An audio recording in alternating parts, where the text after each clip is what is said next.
Hello, it is 7 o'clock. It is the 30th of December, 2020. I am the Raggedyman. This is Bunkazilla, and it's the last Wednesday of the month. And you know what that means. It's time for the Big Stomp. But we're not doing a Big Stomp about December. We are doing a Big Stomp about all of the year. And that means we needed to get a whole load of people in, and we needed to split it up into little sections so it all makes sense. And also because it would make Station Controller have a heart attack, even though he's already decided to give me the buttons like the crazy fool he is.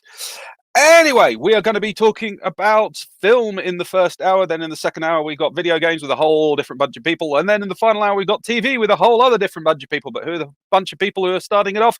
Well, they include the amazingly wonderful Hugh. Hugh, how are you doing? Not so bad. Yourself? I am pretty good. I am recovering from the mayhem that there was the Hughie ball. Indeed, indeed. Well done on that. Well done. Oh, God, I am an idiot. Of all the ways to end 2020. On all the ways to end 2020, that was definitely one of them. Yeah. Also joining us for this wonderful, wonderful discussion, we have That Man. How are you doing, That Man? I'm well. And again, congrats to you for raising so much money for Crisis with that wonderful film marathon. That's quite all right. Hopefully this isn't going to turn into a love fest because I'll just turn up in a ball and start having flashbacks to those pissing awful movies. Also joining us with their wonderful insights into the wonderful year that has been film, it is Jenna. Hey, Jenna, how's it going? All right. Recovering from Blood Rain. Blood Rain was the least of the problems with that bloody set. Thanks for tipping us over the 800 point. Thanks. Yes. You're welcome.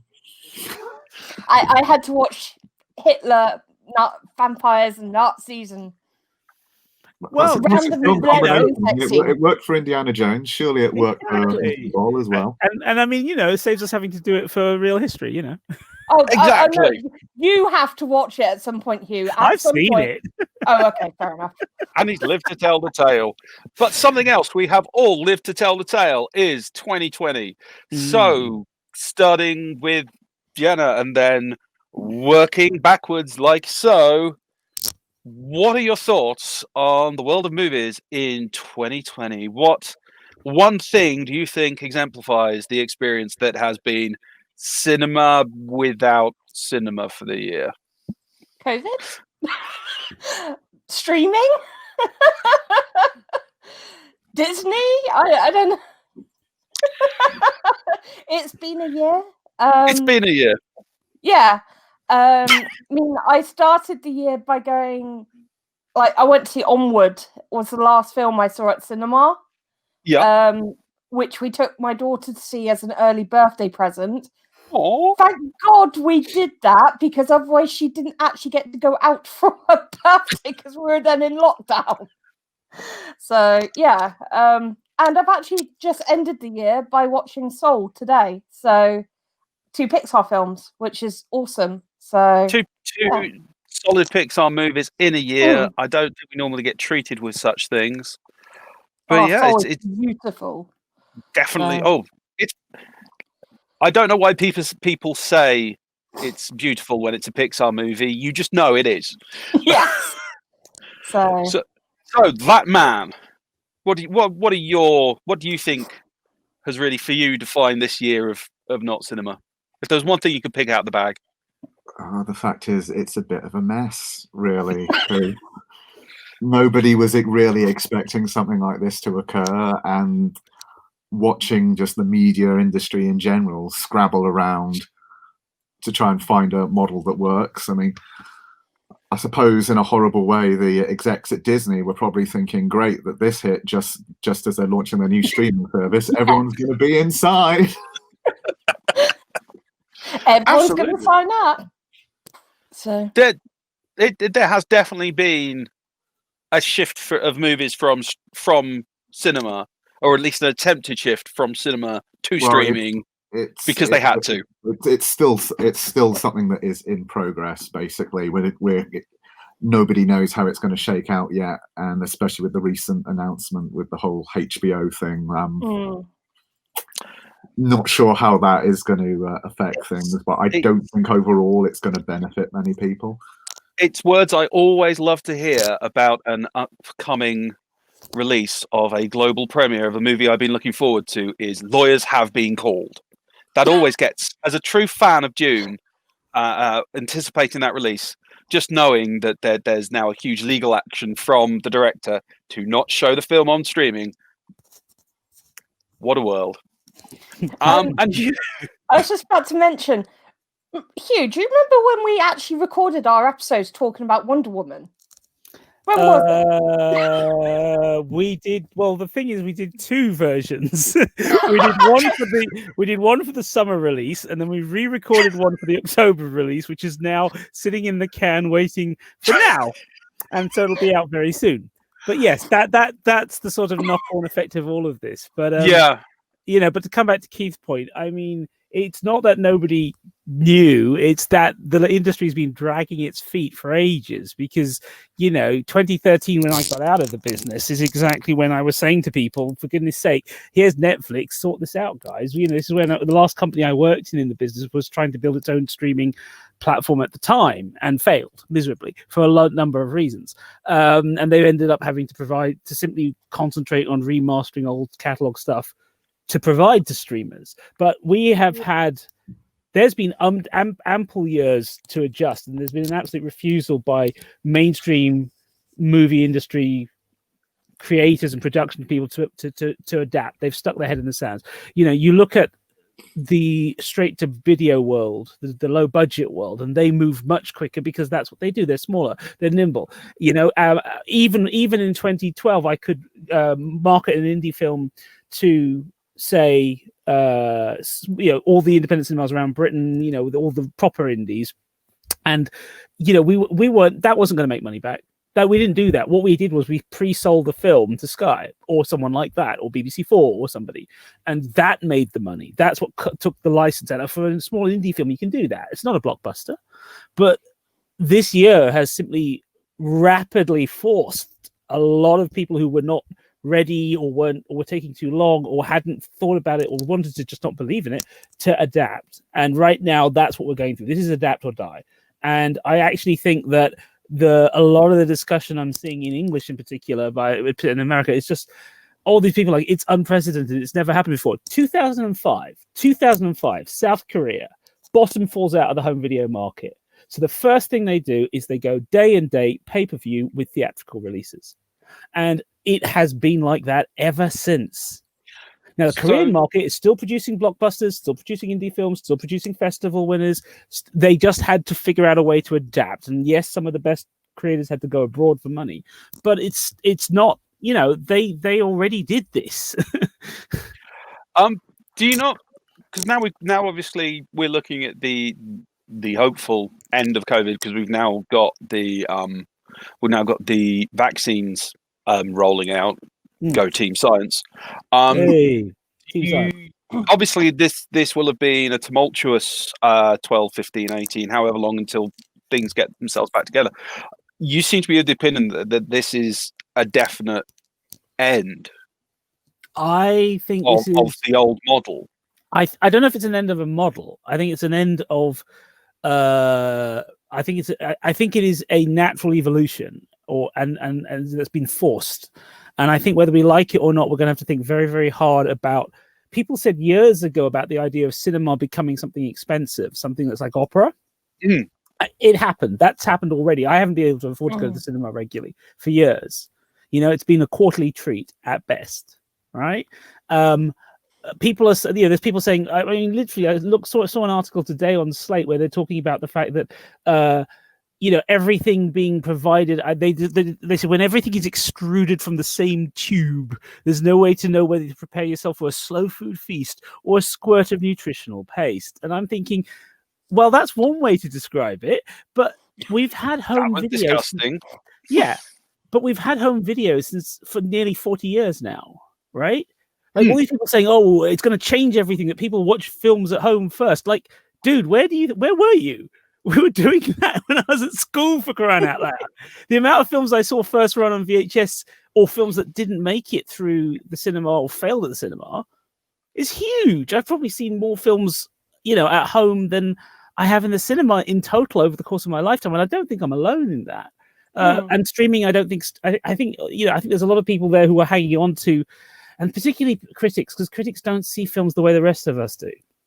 And I say that as someone who was a critic. You get screeners, you get access ahead of time. The amount of my friends who work in festivals or criticism who see their list of this year's films are films we won't see for another year or two.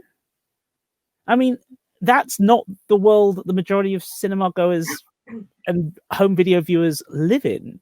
And this system now, where it's all delivered, sadly, may mean the end of things like festivals and so forth. Although we have online festivals, and Keith's been part of one, and that's been brilliant. I think actually I think this is an evolutionary phase, and actually what we have to see is what comes out of this. How do we still find certain films? How do we still make certain films? Is it possible that people will see big expensive films and go, well, that's not so great? Will we see a change that moves towards smaller films, or will we see what everyone's worried about, which is smaller films getting lost in the crush? I don't know. We'll see. But considering there was a time a few years ago in Britain where horror fans would buy a DVD for a £5 that was new every week in the supermarkets, I mean, that's a genre that hasn't exactly gone, oh, look, streaming, I'm dying. Whoops, it's actually thriving. Shudder, it's got its own platform. Shudder case in point on that one. Yeah, Yeah. Shudder is an amazing example. That's for people who don't know Shudder. It's a streaming service devoted to essentially independent, small producer horror movies, and it doesn't. And a lot of the horror fans are loving it because it's stuff that doesn't even have to pretend to be acceptable to normal people. It is for the degenerate scum of the horror world. It is literally for the Fright Festers. It's made, a lot of the people involved with it are Fright Fest related. I remember the initial conversations when it first started, and the risk and the amount of people in the business going, oh, it's not going to work. Well, hey, you had to start small. That's the way internet businesses work. Yeah, I mean, if you can find that kind of small, dedicated audience and grow it, then you can, create something within a space, even if people are saying like, well, no, you can't. There's no space for that. Well, actually, and that's what pays your wages. if you build it, they will come, basically. If you build it well, and if you advertise it and you market it, you guys do that great. Yeah, if there's one thing the kind of streaming revolution has taught us, it's about directed marketing. Because to touch on one of Hugh's points from earlier is about getting stuff out in cinemas. I mean, Anime Limited's dealt with putting stuff out in the cinema before, but obviously the anime community is still, it's growing, but it's still very, very small. It's a very small pool of people, so you can't really do it. Hey, I've helped. I added one. So you can't do this kind of just like bomb every cinema with the same thing. So it kind of has to be directed at areas where there is a active local audience, or areas that are easy enough for people over a wider area to get to quickly together, to kind of concentrate that audience into a few key areas in order to get maximum value. Moving a bit away from the COVID element, because obviously, yes, COVID was huge this year. Before that, things did start pretty interestingly this year. In January, BAFTAs and the Oscars got under a huge flack, quite significant flack, for lack of diversity in their award nominations, which stirred you had the Oscars so white. I can't remember what the hashtag for the BAFTAs. Oscars so the BAFTAs had one, didn't they? Yeah. Yeah, I can't. It should have been BAFTAs so white, but they went for something really weird, and it was just like, I know it existed, but it's a hashtag I can't remember. Not just because of the time dilation effect of this year. You then had like Parasite coming through. That did that landed. That did really well.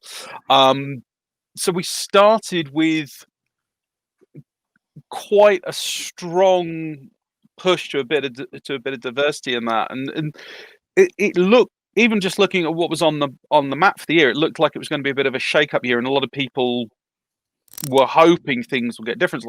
You also had things like Enola Holmes being a very strong female lead movie that did great numbers on Netflix and things like that. How are you guys feeling about that that side of the year and the actual output? Although it was obviously limited, do you think it was changing significantly from what was before? I wouldn't say massively. I mean, the trouble is, before any kind of genuine shake-up, the awards shows got it in the neck because they're the obvious public-facing point of view of it. But Yeah. if you want more diversity, the entire industry has to change as a whole, and that's all levels from the base production all the way through the process of how films get made. And change like that takes time, and obviously there needs to be you need a lot of people kicking at once to get that kind of thing moving. So I mean, there's been encouraging movement, but still very, very little overall. It's still got a long way to go. But in your opinion, do you see those kicks happening? Do you think there are those kicks being applied, or do you think it's just another flurry without the industry taking any notice? I don't know. At the moment, to me, it still stinks a little too much of a few things managed to slip between the cracks and got awards, and everybody's patting themselves on the back. But yeah, I think nothing's really made me think there's a bigger change at work yet. Not yet, but I think the sheer volume of stuff that was in production and had to shut down before COVID that was going to hit. I mean, Ava DuVernay's got at least 2 movies and 3 TV shows that she's shepherding to release. For we've got a mix of Black written fantasy and drama and SF, and at the same time she's also involved with DC. And we have all these female directors working at Marvel, a lot of indies. The director of the Eternals has managed to shoot an indie film at the same time as she's been shooting Eternals. Well, that's just overachieving. I could just do a short one on the side, guys. But the fact that I think you're right, Keith. I think it would have been a flash in the pan, but the changing of the memberships at the Academy was a big deal. I think changing who qualifies to vote was a big deal, and I think going forward, I think the fact we've just had a major mini series in Britain that is 5 feature films, but it's out on TV from Steve McQueen. With John Boyega, I think that's a huge step forward. I would never have. I mean, in all the years I've been watching TV, I've seen one-offs, but I've never seen anything like that. And that's already aired in the States. The diverse casting of something like His Dark Materials, I think, is significantly a long way from where fantasy would have been cast 20 years ago. I think you're right. There's not enough. It's just odd ones here and there. But maybe if we can get past COVID to the point where productions start up again in a greater number than they already are, we might have a chance at some of these things. There's been on top of that, there's been some other changes. There's been some quite spectacular misses that people weren't expecting. So, for example, you had stuff like Artemis Fowl just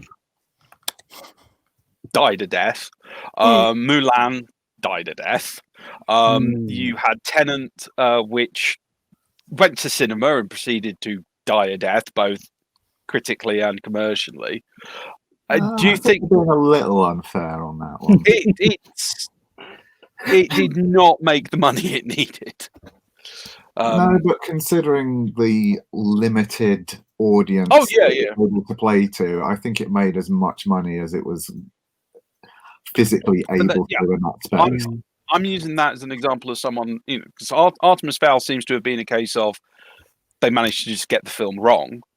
Mulan tried a distribution method that seemed to have failed quite badly. And then Tenet had a crack at trying to get in the cinema, and it didn't work on a financial level. They rolled the dice. They were being a bit too optimistic with how things are at the time. Those are some pretty high profile fails in the year. Do you guys have any thought on them? With Mulan, it was £20 extra on top of what you were already paying of $6.99 for Disney Plus, and it was a movie. To be honest, even a lot of the mums that I was speaking to, because obviously I speak to other mums often, weren't interested in that much. It would have been more of a let's take the kid on a Saturday morning for the £3 day out thing. Because everyone's starting to get a bit bored. Well, I'm saying starting to. I'm already bored of the Disney live actions, and I'm a massive Disney fan. So, and it just felt kind of, they took all the fun out of it. That's what it felt, and they tried to because I haven't seen it, I can't say too much, but it just from the reactions I've seen. I mean, Trolls World Tour released, I think, at the start of COVID lockdown, and I think it was like a tenner, which is half the price of what Mulan was on, I think, Amazon Prime, where it is a place where I'm used to going and buying films, and it was something that, like, my daughter was honestly excited about, and so for a tenner we could all sit down and watch it together on the sofa instead of spending 30 quid to go Trolls made serious bank for its costs, because as it didn't get a cinema release, I imagine they still had some money that they'd blown on advertising. But if you do a nationwide advertising campaign, you will save a small fortune just on that.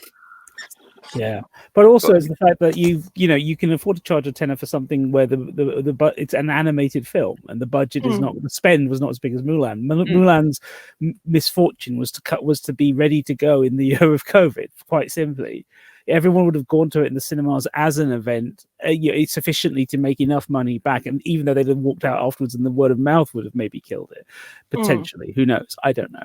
I just think there was also that controversy in the lead up with the main actress as well. Yeah, there was controversies going all sides, and I don't think that helped either.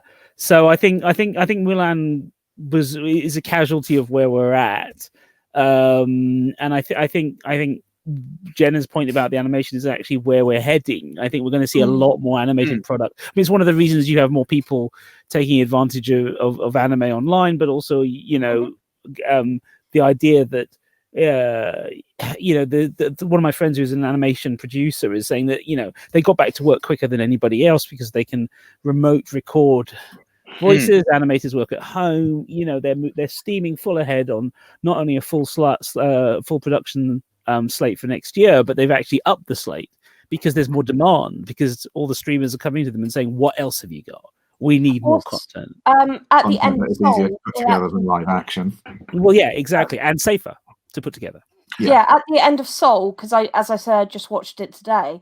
It does have the fact of made in Burbank or wherever Pixar's studio is, and then also at home in our own bubbles being safe. So they actually mention that as a kind of thank you to the animators, which is lovely, because they've been able to pick up their tablets and laptops and do this absolutely gorgeous piece from home, which when we've been talking about diversity, that is a film through diversity. They actually got people from the Smithsonian African American history involved, people that actually know about jazz. They've got a jazz player who is actually Beyonce's jazz player, and it's just stunning. And yeah, I'm kind of gushy about it because, as I said, I've just seen it. So no, it's cool. It's cool. Yeah. The one question I would be keen to ask all of you is: have any of you seen any of the movies about COVID shot during COVID while self-isolating, like the handheld cam ones that have definitely? There's been a number in the kind of horror world. I just wondered if it had broken through at all to you guys in the more of the mainstream world of that stuff. I think the only one I've seen is Staged, and that's not horror or a film. but it's a good example of working in COVID. I mean, Staged is the one I've seen. I haven't seen Shudder is the one you're thinking of, Andrew, isn't it? Oh, there's literally a number Shudder, of the film on Shudder, the channel. Yeah. But yeah, there's you're right. There's a whole subgenre. I have not engaged with any of it because part of the problem with COVID is I don't want to watch anything like that. I don't even want to go back and watch like stuff I saw in the cinema 20 years ago, 30 years ago, like The Hot Zone. And no, I'm not. I just want my entertainment. Thank you very much. And to be honest, Netflix has been great at that. The Netflix originals, Extraction was both simultaneously a really entertaining action movie that ticks all the boxes of American action, but then does this thing that Netflix is good at of saying we're going to use diverse locations and diverse casting because we know that our audience is diverse. And we're going to play with that. and I thought that was very well put together. And even if there were certain standard tropes about the white hero, it was still well done enough that I was kind of like, yeah, okay, so the Indians are the bad guys. I can cope with that just once, given that there's a few cool plot twists. But then to discover that Mosul, which is a more recent Netflix action, which I have not yet seen and I need to watch, which is about an Iraqi brigade dealing with ISIS, which is produced by the Russo brothers as well. Now that's real diversity, because you're talking subtitled, you're talking a conflict normally not treated by American money. Not only are the Russo brothers produced that, they're now saying it's in the same world as Extraction. So you have a potential action universe that Netflix is creating here, in which thrillers, which is not a big deal in one way, because if you think about it, you're just saying these are action thrillers set in the real world or in a version of real world. That's effectively what it is. But I found that entertaining. That takes me away from home. It's the thing that always made the Bond films entertainment. You travel. It's the travelogue element. Look, it's all bright and pretty and big colours and hot sun, and we're stuck here in grey 70s England.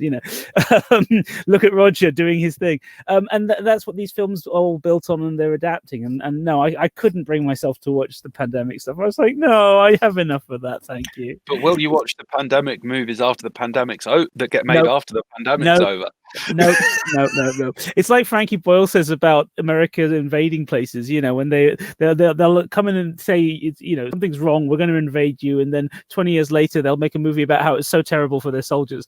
Fair enough. I mean, it's going to be like that with the pandemic. I don't care. I was there, mate. I don't need a film about it. As I said, it's purely because it's something. It is a trend that could only have happened this year.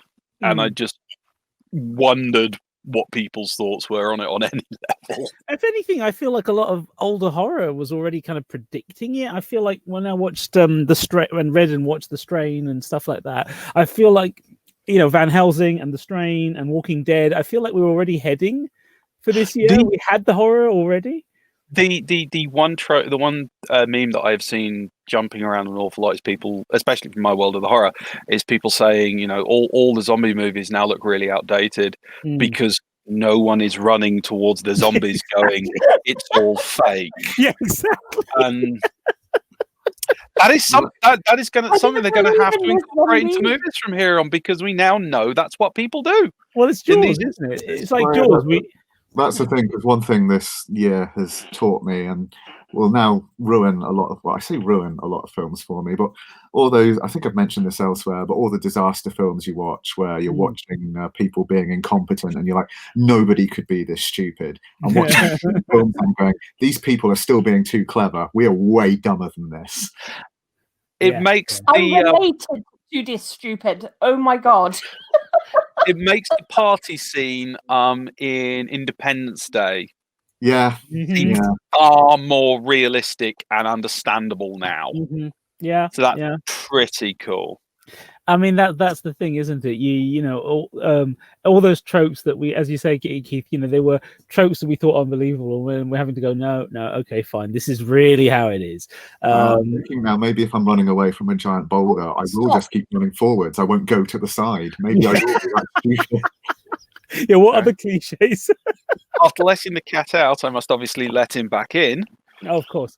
But yeah, I mean, the other thing that I think with the whole kind of the nature of, as you say, Andrew, films that could only be shot this year, and then how that changes things. I mean, there was a point at the very start of the year where, again, various people I know who in film biz were discussing whether or not they should adjust the scripts they're writing for post-COVID, and this was quite early on, and other people in the business were saying, don't do it, it's no one's going to care, when you get there. And I was looking at them going, I'm already looking at TV and film and going, oh my God, those people are too close to each other, stand back. I was like, don't tell me the audience won't notice, we'll all flipping notice. I know there's been a lot of jokes in the historian communities about try and act like you're in a Regency period piece, and standing too close is going to besmirch your virtue.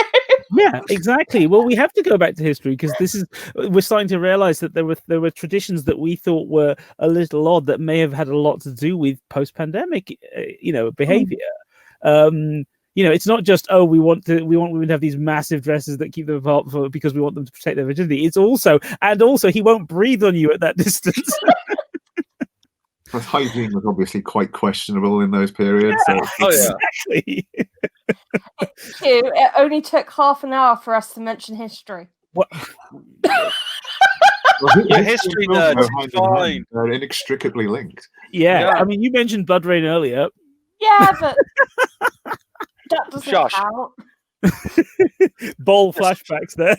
I mean, you are right though, because going forward with films, because even with the vaccine and even when things do start to calm down inside the next year or two, there's still going to be a knock-on where the way we act and behave, and I think generally where it's something that people have only associated with countries like Japan with people wearing masks, I think that's going to become more of a thing generally here in the West now, regardless. I like wearing my mask, to be honest. Yeah, I like it. And of course, when you set films, like thrillers or whatever in like near future or present day, it kind of has to reflect how things are in society. So if you're using, as Hugh said, the old models, you're going to be watching it going, when is this film meant to be set? This isn't right. And yeah.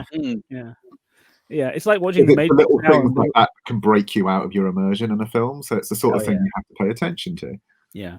I mean, interestingly, this is part of the reason why it feels like this has been at the start of the year, we were all joking about, it's the year of Cyberpunk. Last year was Blade Runner, this year's Akira, and then it happened, and we're actually here. And it's one of those things where I was looking at all the, the insane hype for Cyberpunk 2077, and in all the visuals, I kept looking at it, thinking, well, yeah, I could quite dress like that. I can get the mask there, and my glasses will be built in here, and that's fine. And I thought, well, hey, let's hurry up here. We might as well, we're going to have COVID and wearable tech. We're pretty much on the money, right? Yeah. We're on the way. I mean, I never thought I'd end 2020 with 3 different masks that I have, plus some like entertainment masks. So I've just got the 9 Inch Nails official mask. Oh yeah. For no good reason, I'm going to say I've got it. I just love with that. There's a kind of an initial period of a lot of companies like going, we don't want to be seen to be profiteering off this. Yeah. And then naturally all the bootleg stuff came out, and they're like, well, screw it then. Yeah. It is now a part of the merch package. Yes. People want to represent. They want to show their fandom, so they want to do it with a mask. Yeah, I mean, Claire got me a Final Fantasy VII Avalanche. Fantastic. Awesome. Yeah. Oh, yeah. And I keep saying to people, they can be a fashion trend. All these people that are moaning about them, I'm like, well, you're still a vertical one. Oh, yeah. No, I agree. I mean, Cyberpunk, fashion time. This is how we do it. Have fun with them. Mm-hmm. I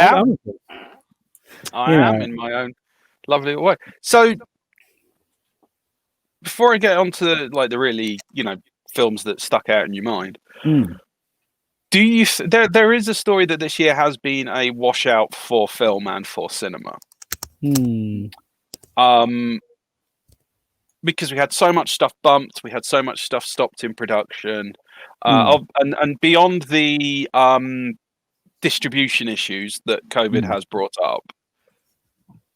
Do you think it's been a wash, or do you think there's still strong work going on even within the allowing for the stops in production and all that?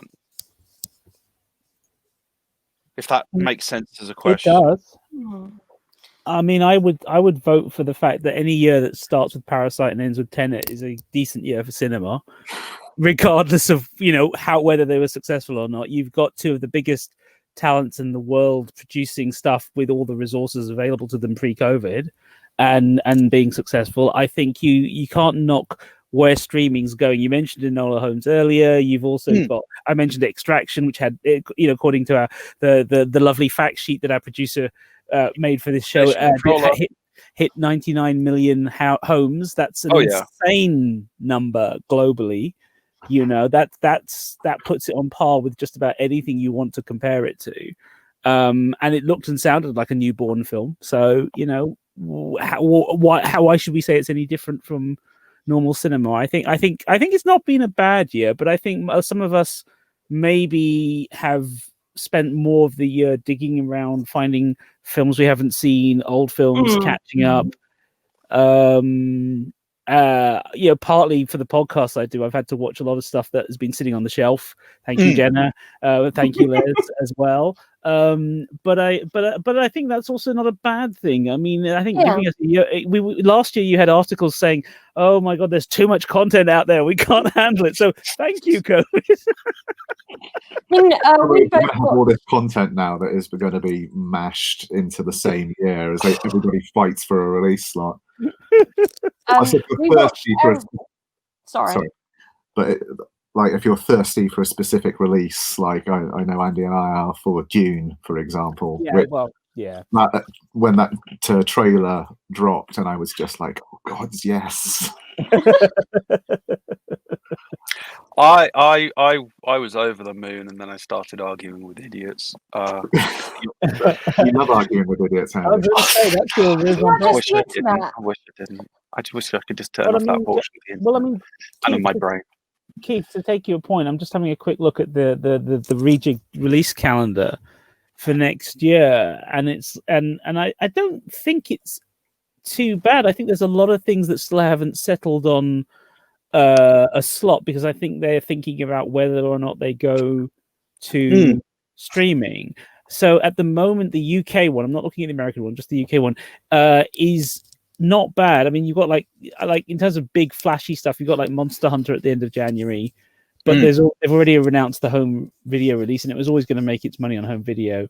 Synchronic, which I'm looking forward to because I love all the horror work by the two guys who directed that. Sound of Metal. So there's indies that have been doing the rounds this year that will make it out next year, but then you can already see things positioning like Peter Rabbit 2, sequels and animated films already positioning themselves. And it's only when we get to March that you start to see all kind of like the Sonys and the Warners and all the big stuff being No Time to Die in April, and Quiet Place Part 2, and Edgar Wright's Last Night in Soho are all April, and that's where, as you say, it's going to get really busy. I mean, but then how is that different from a normal summer? I guess. Yeah, sure. I mean, my Cineworld card, when it reactivates, will be a fair amount of use next year. A quick comment from Station Controller: 2021 will still be an oddity. Don't be surprised if Bond shifts again. Does anyone know if Bond? And I asked this purely to taunt Station Controller. Does anyone know if Bond has got a firm release date yet? 2nd of April. I hear they're going to divide it into 4 episodes of different services that you have to subscribe to. What platform Wonder Woman's coming out yet on? Oh gosh, date, but that's HBO, which means that's Sky America, in the but we UK in January. No, Warner have announced the date, but not which services in the UK. They're still negotiating. Yeah, which is nuts. I mean, I'll probably watch Wonder Woman on whatever service it comes out on, but I would have liked to have seen in the cinema, to be honest. Yes, I would have liked. I would as well. I mean, I take Louis' comment, the earlier comment. I think streaming is the way forward. I would rather spend money on a movie and enjoy it without a room full of people spoiling it. I totally get that sentiment, and I think a lot of people who prefer the home experience are feeling very vindicated this year. But there is some stuff. I do appreciate that, but yeah, as you're saying, there is stuff that is just that immersive experience. I mean, Dune will certainly be a film. Well, any film by Villeneuve. Dune, any film the way by he shoots his landscapes is just. Dune, I want to go and get completely in my eyeballs, and I'm probably going to have Laura there with a taser, so that if I run up with a magnifying glass to check the details on the screen, she'll stop me before I get any too far. If I'm being honest, most films are fine to watch on your home setup, but there are some that unquestionably are designed with that experience in mind. Yeah, Fury Road. I am still so happy I went to see that. There are some as well. But if you're not feeling it, I know people were divided on it. I'm like, and I've forgotten the name. I've forgotten the name of it. It's the one where Sandra Bullock is in space with George Clooney. Oh, Gravity. Gravity. Yeah. That was amazing in the cinema. I saw that actually, and that was unbelievable. We do have one thing listed for next year that's quite exciting. The Marvel Cinematic Universe, the Fantastic Four. Is anyone capable of being excited by this after the Third time's last? the charm. I would have been more excited by it if Peyton Reed, the Ant-Man director, was directing it, because he's professed a love of it for years, and he showed he could do 60s set stuff because he wanted to do it as a period piece. And his musical Down with Love with Renee Zellweger and Ewan McGregor, which pastiches the whole 60s musical, he showed he could handle that. So I would have been absolutely up for that, but instead it's going to be the young guy who directs the Spider-Man films. Okay. He's coming over. He's moving over to Marvel now to do Fantastic Four, and I'm kind of like, well, okay, I get that the Spider-Mans with Tom Holland are successful. I can but then I start to realize the kind of vibe they're going for this modern Fantastic Four thing, and I'm like, I don't know. I kind of like the idea of they're supposed to be the first family of Marvel, and I'm not really sure that introduced. I don't know. They were the first family of Marvel because they were the first family of the Marvel universe. Right, but they'll also be that with the MCU. We don't have any families as a team. No, as in they were the first team. Yeah, that's what I'm saying. I'm saying they won't be the first team in the MCU, but they'll be the first family who's a team. Quicksilver got killed off a bit too quickly to say he was part of the Avengers. Well, they killed him off before they could actually worry about the dodgy storylines that come later. Yeah, and although we have also got the X-Men joining the MCU possibly as well, rumored, which is going to get messy. Well, apparently Fantastic Four is going to help lead into that, apparently, but who the hell knows? And then we've also got the multiverse. It's like, really, Marvel, you want a multiverse now? Couldn't you just leave it with DC? Thanks. It's going to... Yes, I agree with our station controller. John Krasinski and Emily Blunt should be Mr. and Mrs. Fantastic. There was no one better. Quite possibly. Ant-Man and Wasp, they've got a family demand. Yeah, I think the Fantastic Four of I think the fact that no one's ever really got it right is telling. But they're going to try everything because, my God, they gave the Inhumans a TV series to see if that would work. They're giving the Eternals a go. Yeah, Marvel's just digging up everything. Yep. Well, I think the turning point with Marvel on that score was when the first Guardians movie dropped, because all the other superhero movies to that point have been stuff that's far easier to pitch to the general public, whereas Guardians is the greater comic universe, which has a lot of the weirder elements that the average talking tree and the talking raccoon won't know too much about. So the fact that they made that a success, it's suddenly like, well, if we can make that work, that does potentially open up everything else. So I think it was also it was a team show, a team film with that, where before all the Avengers been built up as a team, with each of them getting their own film. So I think this was definitely a go at jumping square into things. But yeah, it's going to be fun. So, people's favorite films of the year, please rack them up. Favorites or Hamilton? I think that's been one of the really good things about streaming and COVID, is the fact of I've actually been able to sit down and watch a load of musicals on the stage, so not a film version of the musical, but the actual production, and not have to spend 60-70 quid on a decent ticket, and then a hotel room, and then food, and then everything. I've managed to see Hamilton in technically the best seats. That was a musical that I know me and Hugh at some point want to go see in person together, but when we're both going to have the money to do that was always going to be a question mark. And now we've both been able to see it. Although when it came out, Hugh kind of had to bully me into watching it, because I was like, I don't want to watch it. I'm scared it might be no good. I'm too nervous. And he was like, watch it. I think with Hamilton, it's like just getting the tickets is hard enough. Yeah. Stuff that costs. You got to get your tickets first. That's not an easy task. Yeah. We got a pitch from the audience. Watch, Les Mis, Phantom, for streaming through YouTube, which has been great. And they've just gone, hey, if you can donate to the theatre, which is awesome. Right. We got pop in from Louis Kong. He's going to be joining us in video games in a bit. He's pitching for Soul. Soul Yes. hit a lot of people. It really seems to resonate with so many people. That man. Favorite films 2020. Well, I haven't had a chance to watch Soul yet, but somewhat ironically, I was sitting down going through what I'd actually got to watch this year, and I don't normally say what a favorite film is for the year because, you know, nature of films, I find it hard to pick one out specifically when there's a whole batch I like. And while there is still a whole batch I like, I did find, to my surprise, there was one film that for me is my my number one film for 2020, and that is Sonic the Hedgehog. Okay, right. Having not seen it, I can't judge. What makes you think Sonic the Hedgehog? You've got support.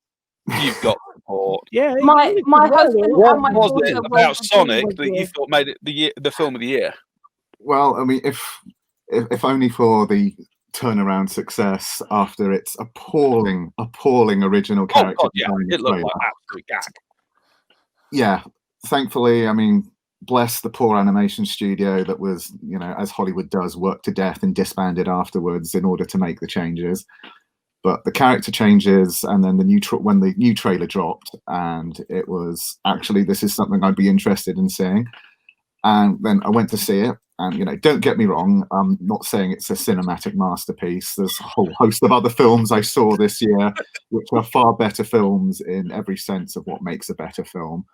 But it was just good, wholesome, entertaining fun, and it was a computer game film, and there's been an increasing trend where there are computer game films that are actually good. I mean, Pokemon recently was a great example of that. And Sonic the Hedgehog can be added to that because, I mean, it treated the subject matter and its fans with there's obviously fan love there in the production, because both for the original source material and the kind of more meta stuff that has developed around the franchise since Sonic first became a famous gaming character. Yeah. Plus, I also have a soft spot for any kind of old school Jim Carrey performance, because he was amazing as Robotnik. I have heard a lot of good about it. Carrey was on top form as Robotnik, and I forget the voice off the top of my head, but the guy they had voicing Sonic as well just nailed the character, and it was just so much fun, and I loved every moment. And especially with this year, I mean, as soon as it dropped on Blu-ray, I picked it up and have watched it a few times since, and that's just kind of cemented my opinion on it. It's just, you know, pure enjoyment, which is something that you need in 2020. There's plenty of other films I loved and enjoyed, Tenet, 1917, Parasite, but my overall top for the year, Sonic the Hedgehog. I still haven't seen 1917. Sounds like a duvet of a movie. It is. I mean that in a good way. And Jenna, watch 1917. It is amazing. I need to. Everyone keeps going, hey, you do a historian podcast, don't you? Have you watched 1917? I'm like, no. I like to point, when people say that, I like to point out to them that World War One ended a while ago. We kind of know what's going on. Yeah. We'll get around to it. Don't worry. It's a spoiler. Yeah, I know. We'll get around to it. The thing, just the brief thing on 1917, the thing with that, because there are so many war films, you do need something that kind of separates you from the pack, and both of the quality of the performances and that whole technical one unending shot style thing that they do through the film, it makes everything seem way more immediate than in any other war film for that period I've watched. So I think it's definitely shoulders above a lot of the stuff you'll see. I got told that it really helps people actually get a feel of the battlefield and how dreadful the conditions were, and it does this weird thing of keeping the pace going, yet you're also just as physically exhausted as the poor bugger you're following all the way through the film as well. It just does a really good job of keeping you 100% immersed in everything that is going on. Because that's very quickly speaking about an old film, just being on World War One for a second. That was one of the things that I loved about Wonder Woman, and the fact of when they did the No Man's Land scene, is that they actually showed that there were women and children in the trenches. Which is something that I've never seen on film before, and something that was definitely true to life. So that was amazing to see when that actually appeared. So I'm just going to quickly chip in. We've been given a best 3 from Station Controller. We've got Parasite, 1917, and Uncut Gems. So, Safdie followed there.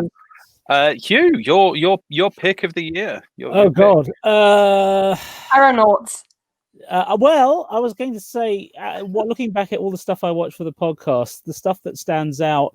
There's 2 that stand out from. No, there's 3 that stand out from the history podcast.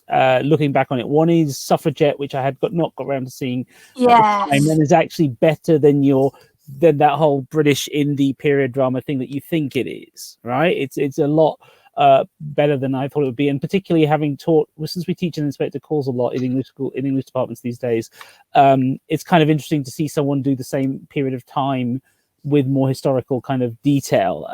That was good. Although it made me laugh so much where they were boasting about that the main actresses didn't wash their hair for weeks. I'm like, that's just a normal week.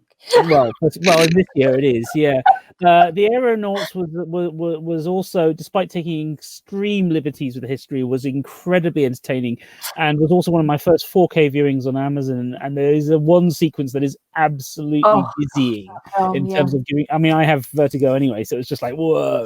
From Hustlers of Culture. Les put me onto so many films this year that I hadn't seen or wanted to see. I think the standouts have got to be Sorry to Bother You, which I think is simply an astonishing movie. And I don't want to say anything about it other than to say people should watch it because I don't want to spoil it. It's just nothing like what you think it's going to be. A Cure for Wellness, which was a horror film I hadn't seen. Yeah. I love A Cure for Wellness, although it's got a very imperfect ending. There's things it could have done differently, but as an experience and an atmosphere and a mood, it's great. The Two Popes from Fernando Meirelles, the guy who directed Constant Gardener and City of God. He did that for Netflix at the start of the year. It's an utter tour de force between Anthony Hopkins and oh goodness sake, what's his name? Jonathan. Oh, for goodness sake. Great British actor, and my name's. I can see his face, and my name's gone. Bad guy in Tomorrow Never Dies. Oh, anyway, the point is, one of our greats. But the thing is that you've got one of these. One of our greats we can't remember. Yeah, I know, that's my brain. That's COVID brain for you, right there. That's just British in a nutshell. Yes, exactly. Somebody will post the name in a minute. But anyway, that's an amazing piece of a film based on truth, based on history, based on reality. But to see these 2 guys playing these 2 Catholic cardinals over the course of their careers as one becomes pope and then persuades the other, and the way it crystallizes a certain it's one of the few films I've seen that deals with recent history, recent life as we know it, as we've lived it, and doesn't make it feel false or like it's reaching for it. And then finally, absolutely, I got to say this because these guys are amazing. Benson and Moorhead, the 2 American horror directors.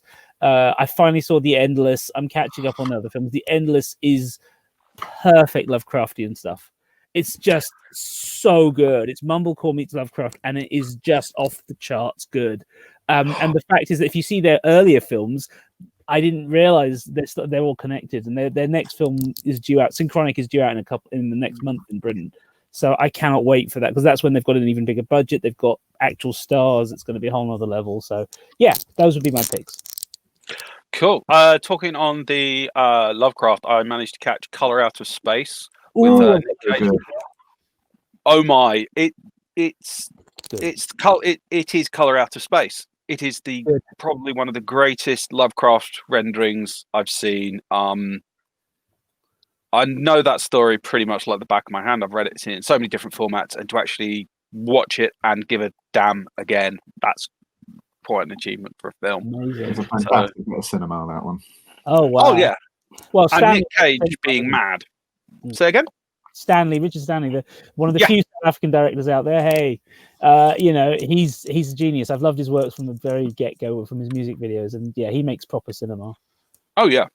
Plus, I'm slightly biased because he did Hardware, I believe. Yep, he did Hardware. Yeah. He did Hardware and Dust Devil, and then he got shafted on Island of Dr. Moreau. Dr. Moreau. Yeah. Anyway, any final thoughts before we send you packing into the night away from all this frivolity and frivolory? Any final thoughts about cinema? Listen to real history. That's technically a thought about cinema, but And that's my marketing person done. okay. Okay, let me rephrase that. Does anyone have any marketing they want to get out of the way?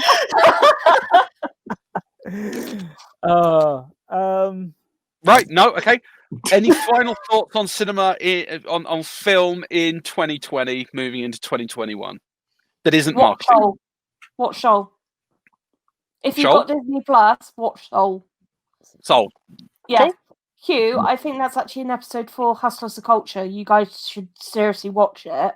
Okay. Maybe it'd be a good episode for me to join in with. I'll talk to Les. That man, any exciting thoughts or things coming in or random marketing you'd like to throw around? Watch anime. It's great. Oh, my daughter would like to thank you so much, Keith, for the fact that you guys put Cardcaptor Sakura on 4 on Demand. She absolutely adores it.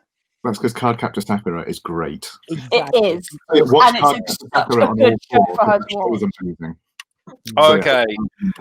Yeah. So the conclusion of this discussion about the film of 2020 is watch the anime series Cardcaptor Sakurai. I think that's a joyful place to start. Anime film. Sakurai. This is me. I don't do pronunciation. So, final thing we need to do is I want to give a huge thank you to Hugh, a huge thank you to that man, a huge thank you to Jenna, and whirl my fingers around and ask Mr. Station Controller to get us ready for the video game section. Thank you very much. This has been the Big Stomp through the cinema of 2020.